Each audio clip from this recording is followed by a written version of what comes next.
की तरफ बढ़ते हैं और जानते हैं उनकी राय। लेकिन आप दोस्तों से रिक्वेस्ट है कि जिन्होंने अभी तक चैनल सब्सक्राइब नहीं किया, हमारे चैनल को सब्सक्राइब करें, वीडियो को लाइक करें, इंस्टाग्राम में आप भी फॉलो करें। देखें बिल्कुल ऐसे ही इंडिया एक फार विजन रखने वाली कंट्री है और आगे बढ़ने वाली कंट्री है, तो आई थिंक सो उन्होंने इतने साल संभाल के भी तो रखी है ना। उसके बाद अगर आप देखें कि स्टार्ट किसी ने किया पाकिस्तान में 1966 में, अगर एक महदा आपका हुआ कि आप इंडिया वाले पाकिस्तान की प्रॉपर्टीज़ और पाकिस्तान वाले इंडिया की प्रॉपर्टीज़ रिटर्न कर देंगे, और हमने जैसे बाकी वादों में हमने कोई ना कोई पंगे किए, यहाँ भी हमने आके वो वादा तोड़ डाला। अच्छा। हमने पहले सेल कर दी, तो भैया अब उनका राइट बनता है, अब वो कर सकते हैं। देखें उन्होंने अभी तक कायदे-ए-आज़म बानिया पाकिस्तान कायदे-ए-आज़म की क्यों नहीं की, कि वो रिस्पेक्ट आप लोगों की। तो मैं इसके बारे में यही कहूँगा कि देखें जो भी हमारे एस्टेब्लिशमेंट है या जो भी हमारी एजेंसियाँ हैं वो हमारे भाई हैं। देखिए इसकी मैं एग्जांपल इस तरह से देता हूँ कि अगर एक फैमिली में भी आप रहते हैं, तो अगर एक बाप जो है वो अपने 4 बेटों को ज़्यादा प्यार करे और दूसरों को फैसिलिटीज़ ना दे, तो उस बेटे के भी दिल में एक ऐसी बात आएगी। तो उसका सोल्यूशन मेरे ख्याल में मुज़ाकरात हैं। वो हमारे भाई हैं, उनको भी इसी तरह से देखें। पंजाब में आप इस वक्त आज़ाद फिर रहे हैं और पंजाब की फैसिलिटीज़ देखें कंपैरेटिवली दूसरे प्रोफेशनल की देखें तो क्या क्या उनका फैसिलिटीज़ हैं एज़ कम्पेयर टू बलोचिस्तान। तो मैं ये कहता हूँ कि इस वक्त जो सबसे ज़्यादा ज़रूरत ये है कि फेडरल गवर्नमेंट को चाहिए कि सबसे ज़्यादा बजट उनको दे, उनको एजुकेशन जितना ज़्यादा उनको दे, उनकी फंडिंग्स और दूसरी फैसिलिटीज़ जो दूसरे प्रोफेशनल में है वो ज़्यादा। हेलो दोस्तों, स्वागत है हमारे यूट्यूब चैनल पर। तो दोस्तों आज एक ऐसी खबर सामने आई है जो सुनाने वाला हम दोनों भाई हैं, जिसने पूरे पाकिस्तान में तहलका मचा दिया है। तो दोस्तों आज एक ऐसी खबर सामने आई है, पूरे पाकिस्तान में तहलका मचा दिया है। भारतीय क्रिकेट स्टार के चहीते विराट कोहली ने इस साल 218 करोड़ पाकिस्तानी रुपए का इनकम टैक्स भरा है। तो आइए देखते हैं पाकिस्तानी वीडियो की क्या रिएक्शन है। की कोई भी चीज़ है उसमें कितना ज़्यादा इंटरेस्ट, और जाहिर है जो बंदा है जिसकी जमीन बिक रही है इंडिया में, पाकिस्तान का आर्मी चीफ रहा है। हाँ बिल्कुल, पाकिस्तान का आर्मी चीफ मुशर्रफ, कोई कौन नहीं उसे जानता, नो डाउट। मुशर्रफ एक ब्रेव पर्सन था, इंडिया में भी चाहता था तो जर्नलिस्ट के आगे डट के बैठता था। बड़े उनके अंदर जो एक एहसास महरूमियत है वो खत्म हो। लेकिन सर आपको नहीं लगता कि अब मुज़ाकरात करने का वक्त हमारे हाथ से निकल गया है, क्योंकि बलूचिस्तान के अंदर आज़ादी की तहरीक जो है वो जन्म ले चुकी हुई है। देखें ये आपका जो क्वेश्चन है ना कि वक्त हाथ से निकल गया, किसी भी पीक इवन के आप देखें कि जंगें लगी हैं, हिस्ट्री आप पढ़ के देखें, लेकिन उसका हल क्या निकला? 10-10 साल तक जंग लगी रही, उसका हल अंत पे क्या निकला? मुज़ाकरात। तो मैं इस बात से बिल्कुल एग्री नहीं करता कि ये हमारे हाथ से निकल गया। अभी भी वो हमारे भाई हैं, बिल्कुल हमें उनके साथ चलना चाहिए। और मैं ये सिर्फ कहूँगा, ये सिर्फ इसको जो कर सकता है ये फेडरल गवर्नमेंट, इसका काम ये है कि सारी की सारी जो हमारी एनर्जीज हैं और बेचती थी, तो फिर तो उन्हें भी चाहिए था कि वो बेच देते। तो इंडिया ने इतना वेट क्यों किया?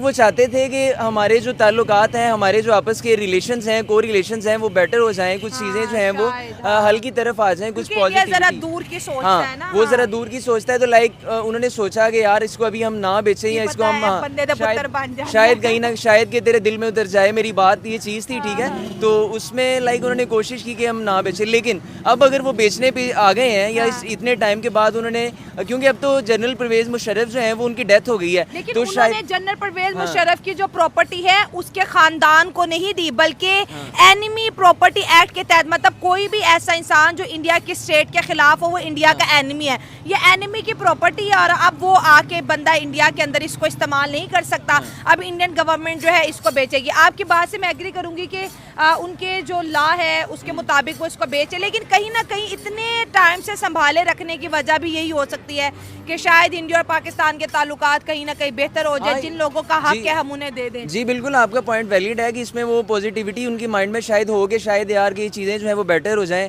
चीज़ें जो है वो हल की तरफ आ जाएं। लेकिन जब चीज़ें जो हल की तरफ नहीं आई, ये चीज़ें बेटर नहीं हुई, तो उसके बाद उन्होंने अब अगर उसको नीलाम करने के लिए जो है वो बोली लगवाना शुरू कर दिया है। तो एक जो है वो लाख करोड़ जो है वो उसकी बोली लग चुकी है। तो इतना बड़ा करोड़ के करीब प्रॉपर्टी है जो इंडिया भी बेचेगा। और इसकी बोली मैं समझता हूँ कि अगर इसकी जो है नीलामी की जाएगी तो इससे ज़्यादा जो है वो इसका रेट जाएगा। और एक जो आपको पता है कि पॉपुलर जो पर्सनैलिटी थी, तो इस चीज़ को लेते हुए भी लोग जो हैं वो ज़्यादा फैक्ट है ना कि अब पहले पाकिस्तानी जिनकी प्रॉपर्टीज इंडिया में होती थी, वीज़ा लेके जाते थे, अपने गाँव जाते थे, अपने पुराने घर जाते थे, हमसायों से मिलते थे। अब इंडिया और पाकिस्तान के बीच वीज़ा भी तो नहीं ना मिल रहा। अब तो इंडिया वो प्रॉपर्टियां क्यों रखेगा? किसी ना किसी जगह पे वीज़ा दे देते हैं, लेकिन फिर उसके बाद उसकी सिक्योरिटी और जो बंदा वहाँ पे जाता है उन्हें तो हाथ भी नहीं लगाने देते वो लोग। जो हमारा बजट है उसको प्रायोरिटी लिस्ट में जो बलूचिस्तान को सबसे ऊपर लेके आना चाहिए। सर देखिए, उनके बेसिक मुतालबात हैं कि उनको उनके बुनियादी राइट्स चाहिए।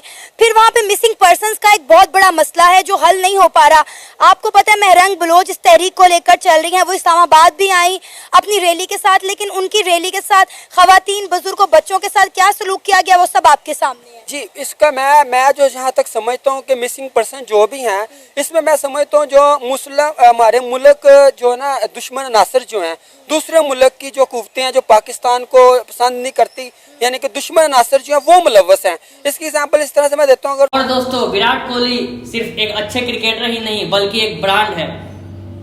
उनकी लोकप्रियता और वैल्यू इतनी ज्यादा है कि यह इनकम टैक्स का आंकड़ा कोई ज्यादा हैरानी की बात नहीं है।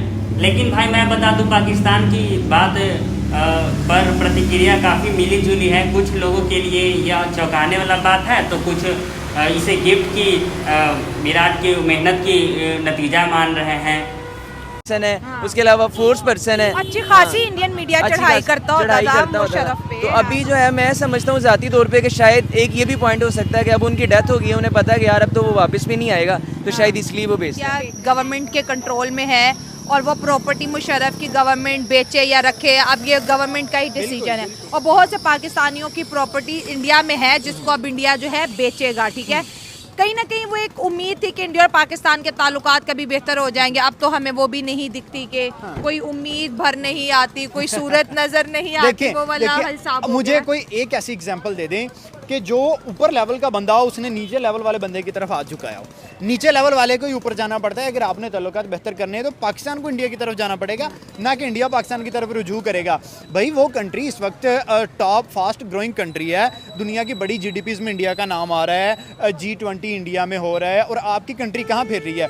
लास्ट डेज में देख रहा था कि 1500 गाड़ियाँ इंडिया में मैन्युफैक्चर होके जापान में गई हैं। एक दौर होता था कि पाकिस्तान इंडिया में बात होती थी कि यार जापान से सामान मंगवाना है। अभी इंडिया इतना रेडी हो गया, अपने आप को उन्होंने आगे कर लिया है कि इंडिया का सामान जापान में जा रहा है। तो अब यहाँ से देखें कि इंडिया कितना फास्ट ग्रोइंग नेशन हो गया है और वो कितना आगे चला गया है। अगर आप अभी भी कहते हो हमारा दुश्मन दुश्मन दुश्मन, यार जो भी दुश्मन है ना सही, पाकिस्तान दुबई के थ्रू इंडिया से टमाटर जो है टमाटो उनकी एक्सपोर्ट करवा रहा है, डायरेक्ट वाघा बॉर्डर से नहीं करवा रहा। क्यों?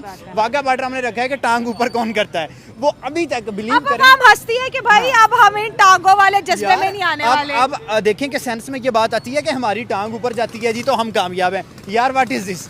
आप लोग तरक्की में आगे जाओ, इंडिया आपको तरक्की में पीछे छोड़ गया, आप लोग टांग ऊपर। फॉर एग्जाम्पल के कुछ तीसरी एक कुव्वत है कि जो पाकिस्तान के मुखालिफ है वो ये काम करवाती हैं, और इसमें जो वहाँ के लोग हैं उनको ये तासुर जाता है कि ये हमारे कोई अपने कार्ड हैं। इसमें ऐसी कोई सच्चाई नहीं है। ये हमारे जो मुल्क के दुश्मन नासर लोग हैं वो इसमें मुलव्वस हैं टोटली। पाकिस्तान के मीडिया ने हमेशा बलूचिस्तान में जो कुछ हो रहा है उसका जिम्मेदार इंडिया को ठहराया है, लेकिन कब तक हम इस चीज का मलबा इंडिया पे डालते रहेंगे? अपनी गलतियों को तस्लीम क्यों नहीं कर लेते कि हमने बलोचियों को उनके राइट्स नहीं दिए, जिसकी वजह से आज हमें ये सब कुछ देखना पड़ रहा है। देखिए, मैं आपकी बात से एग्री करता हूं। वालेकुम अस्सलाम। सर आपका नाम? हाफिज ताहिर। क्या करते हैं आप साहब? एजुकेशनिस्ट हूँ, कराची से बिलोंग करता हूँ। ठीक है। और 2 दिन के लिए लाहौर आया। लाहौर में आया। अच्छा सर, जिस टॉपिक पे हम वीडियो रिकॉर्ड कर रहे हैं, टॉपिक ये है कि पाकिस्तान एक इस्लामिक कंट्री है, अफगानिस्तान भी इस्लामिक कंट्री है, हमारे आपस में इख्तिलाफात बढ़ते जा रहे हैं। इवन देखने में ये आ रहा है कि अफगानिस्तान के लोग पाकिस्तान को छोड़ के इंडिया, जो कि मतलब इसी खित्ते का एक पावर है, इंडिया के साथ अपने रिलेशन भी बेहतर कर रहे हैं, अपनी मोहब्बत का भी इजहार कर रहे हैं, और अब तो खुल्लम खुल्ला वो इजहार करते नजर आ रहे हैं पाकिस्तान में रहते हुए। क्या कहना चाहेंगे? देखें, हम जब किसी भी 2 लोगों के दरमियान इख्तिलाफ की बात करते हैं ना, जी, ये समझना बड़ा ज़रूरी होता है कि वो इख्तिलाफ किस नौइयत का है। ठीक है। ठीक है, इख्तिलाफात बॉर्डर के हैं, सिक्योरिटी के हैं, और बहुत सारी और ऐसी लॉजिस्टिक जो इश्यूज़ होते हैं उनके इख्तिलाफात हैं। ठीक है। के खड़े हो। आप लोगों को चाहिए डेवलपमेंट करो जैसे वो आगे चल रहे हैं। आप लोगों को चाहिए कि अपने यूथ को उतनी स्किल, आप उनकी IT देखें, आप उनका कोई साइंस का सेक्टर देखें, आप उनका कोई वेदर का सेक्टर, कोई सेक्टर देख लें, आपको वो पाकिस्तान से तकरीबन 10 से 15 साल आगे नजर आएंगे। आपको पाकिस्तान में वही PTI की हुकूमत, नून लीग की हुकूमत, पीपल पार्टी की, और एक और भी तो होता है कि जंग करनी, और कारगिल की जंग सबसे पहले मुशर्रफ ने कहा था कि ये हमने की थी, इंडिया ने नहीं की थी। हाँ, तो वो मैं वही कह रहा हूँ कि आप लोग अभी भी लड़ाइयों में पड़े हुए हैं। अभी ये जो दौर है ये लड़ाई का दौर नहीं है। अब आप किसी को भी मार देनी तो आप इकॉनमी की मार दो, आपने देनी है तो अपनी यूथ से मार दो। और इंडिया दे रहा है, इंडिया बिलीव करे हर सेक्टर में आपसे आगे जा रहा है। कोई एक सेक्टर आप नाम ले दें, आप AI का नाम ले लें। अभी भाई वो रोबोट्स बना रहे हैं। इंडिया के कुछ ऐसे रेस्टोरेंट्स हैं जहाँ रोबोटिक सिस्टम चल रहा है, रोबोट्स आपको खाना सब कर रहे हैं। और पाकिस्तान में आपको अभी तक इंडिया और पाकिस्तान की दुश्मनी नहीं खत्म हो रही। हम यही कर रहे हैं कि भाई हमारे बच्चों को वो एक खिलौना आजकल दिया हुआ है, हमारे बच्चे वो डम डम कर रहे हैं। तो यार अगर आपने दुनिया से कम्पीट करना है तो भाई साहब आपको 10 साल आगे का विजन सोचना पड़ेगा। आपको 15 साल आगे जाना पड़ेगा, फिर ही जाके आप दुनिया से कम्पीट कर लोगे। अदरवाइज दुनिया आपको पाँव के नीचे मसल के चली जाएगी और आपको समझ नहीं आएगी कि भाई दुनिया कहाँ है और आप कहाँ। पाकिस्तान और इंडिया का जहाँ तक रिलेशनशिप की बात है ना, तो ये साथ चलता रहेगा चूहे और बिल्ली का, ठीक है। इसकी क्या वजह है कि उनके मीडिया को चाहिए मसाला पाकिस्तान को लेके और पाकिस्तान के मीडिया को चाहिए मसाला इंडिया को लेके। सीरियसली ठीक हो गया, मिसाला पॉलिटिक्स। हाँ, मिसाला पॉलिटिक्स ऑल द टाइम, ठीक है। अब मोदी का जहाज कहीं से उड़ता है, पाकिस्तान से गुजर रहा होता है, वो लैंड करता है, एक वेडिंग में आ जाता है, किसकी, नवाज शरीफ की, किसी 2015 पोता पोती की शादी, ठीक है। तो मसाला, ठीक है ना, पॉलिटिक्स। क्योंकि एक ही गवर्नमेंट रही है वो शुरू से, and they know what they are doing. उनको अच्छी तरह से आइडिया वो क्या कर रहे हैं। लाइमलाइट से साइड पे वो इस वजह से इस वक्त हुए हैं कि लाइमलाइट में जो इशू है अमेरिका, इसराइल एंड जो है पैलेस्टाइन के इशू, ये लाइमलाइट में है। बट जो मेन कंपैरिजन आप इंडिया और चाइना की बात कर रहे हैं, आई गेस जो मेन सुपर पावर्स होने वाली हैं आने वाले टाइम में, वर्ल्ड वॉर 3 तो नहीं कहूँगा मैं, but China and the West. China जो इंडिया है, I think that is more relevant to the West, और China and the Middle East and Pakistan and all, ये एक क्लस्टर बन रहा है और ये मिल के ऊपर उठेंगे। CPEC पे अगर काम हो जाता है तो CPEC पे बहुत देर से काम रुका हुआ है। अच्छा, CPEC के बारे में बात करें। पाकिस्तान में जब वोट चाहिए होते हैं तो मोदी को ले आते हैं। इंडिया मुर्दाबाद, ये मोदी का एजेंट है, इंडिया का एजेंट है, रॉ का एजेंट है, और आप इसको वोट दोगे तो ये समझो कि नवाज शरीफ को वोट दिया जाएगा उस तरफ से, और इसको वोट दोगे तो ये समझो जरदारी को वोट दिया जाएगा, इसको वोट दोगे राहुल गांधी को दिया जाएगा। दोनों तरफ से ना ये चलती रहती है। अब आगे, हाँ, अब ये आ गई है पॉलिटिक्स की बात और मीडिया की बात। अब आ जाते हैं लोगों के दरमियान।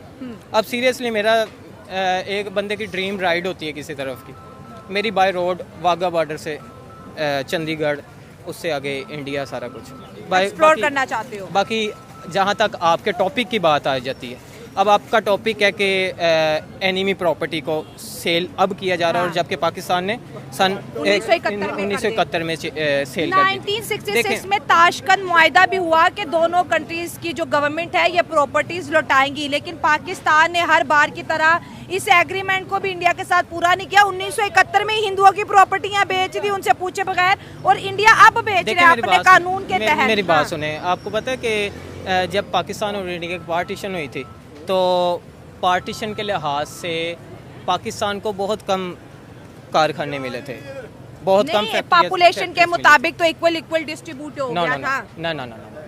नो, पैसे भी फिर गांधी साहब ने दिए थे। अब मेरी बात सुने, हाँ। अब इस चीज को छोड़ दें, हाँ। दूसरी तरफ आ जाएं। अब आपके दोबारा उस टॉपिक की तरफ आते हैं। टॉपिक पे आके वो बेच रहे हैं मुशर्रफ की प्रॉपर्टी, आपको और पता इसके है साथ साथ और भी पाकिस्तानियों की प्रॉपर्टी जिसकी मालियत 1 लाख करोड़ के करीब है। कायदे आजम का घर मुंबई में मौजूद है। मौजूद है, और जब वो बेच रहे तो कायदे आजम ने कहा था कि बेच रहा नहीं है, मैं आऊंगा। वो आज भी उसी हालत में मौजूद है, और कोई Pakistani via Dubai, via Australia, via US जाता है ना उधर इंडिया, तो वो लाजमी विजिट करके आते हैं, ठीक है। लेकिन इधर हमें कोई विजिट करने के लिए मिलता नहीं। हम चले जाए ना बादशाही मस्जिद, बादशाही मस्जिद लोग हैं, 2 मुख्तलिफ तहजीबों का हिस्सा है। We have very clear different culture. Afghanistan और पाकिस्तान की जितनी भी आवाम है, इनका बहुत ही डिफरेंट कल्चर है, ठीक है। और जब कल्चर में फ़र्क होता है तो वहाँ पर इख्तिलाफात बड़ी नेचुरल चीज़ होती है, और ये दुनिया के कोई भी 2 बॉर्डर मिलते हुए ममालिक के दरमियान में इसी तरह के इख्तिलाफात पाए जाते हैं, ठीक है। इसको मजहब की तनाजुर में तोलना कोई मुनासिब चले, ठीक है, ये आपका एक लॉजिकल आंसर है जो आपके मुताबिक ऐसा आंसर, लेकिन मैं ये कहता हूँ कि दूसरी साइड पे हमारा मजहब ये भी तो कहता है ना कि पूरी दुनिया के मुसलमान एक जिस्म की तरह है, और फिर जब हम आए दुनियादारी में तब हम कह देते हैं कि नहीं जी उनके अपने मफादात हैं इंडिया से, इसलिए उनके इंडिया से रिलेशन बेहतर है, इसलिए मजहब को ना लाओ। तो फिर हम ये देखें ना, ये तो हम आपस में नहीं, आपको लगता है डबल स्टैंडर्ड थोड़ा, या कंफ्यूज कह लें, कंफ्यूज हो जाएंगे। मेरा जवाब थोड़ा सा कम लोगों की ये समझ में आएगा। ठीक है। मेरा जवाब ये है कि हम में से कितने बाय चॉइस मुस्लिम हैं। ठीक है। वी आर मुस्लिम बिकॉज जो 1947 से पहले की वहाँ थी अब बेच रही है। देखिए इखलाकन तौर पे तो हमें तकलीफ नहीं होनी चाहिए, क्योंकि सही जो है। अब वो आज कर रहे हैं वो हमने 71 में कर लिया होगा। हाँ, अब ठीक आप point है। समझिए, अब अगर हम उनको देखा जाए तो क्यों कर रही है, अब हर एक का अपना अपना पॉइंट ऑफ व्यू होगा, लेकिन मेरा पॉइंट ऑफ व्यू ये है कि कशीदगी को बढ़ाना चाह रहे हैं, थोड़ा सा तो मसाला पहले छिड़कना इंडिया और चाह रहे हैं। पाकिस्तान के ताल्लुकात कौन से बेहतर हैं जो आप थोड़ा सा तो यही उसके तो अंदर वजह है कोई ना, मिसाला है? अल्हम्दुलिल्लाह। नाम आपका? मोहम्मद अब्दुल रहमान। क्या करते हैं? मैं कॉल सेंटर रिप्रेजेंटेटिव। जबरदस्त होगा भाईजान। बात करने का पर्पस आपसे ये है, क्या लगता है कि आपको मौजूदा टाइम के अंदर कौन सी इकोनॉमी ज्यादा राइज कर रही है, इंडिया या फिर चाइना? अगर हम राइस के हिसाब से देखें, जो राइस कर रही है उसमें तो ऑब्वियसली इंडिया आएगा, क्योंकि China is already at the top, और उसका जब पीक में होने का एक ये नुकसान है कि आप उससे ज़्यादा राइस स्लोली करते हैं। But compare that to India, India पहले चाइना से बहुत नीचे था, बट उसका राइस का जो रेशियो है चाइना के अकॉर्डिंग वो काफ़ी अच्छा जा रहा है। जबरदस्त जा रहा है। तो यहाँ पर अगर बात करें तो क्या चीजें देख रहे हैं कि जो कि चाइना की इकोनॉमी को जो कि टॉप पर थी, अभी राइस चल रहे, वहाँ पर लोगों के आप देख सकते हैं हालात बड़े खराब होते जा रहे हैं।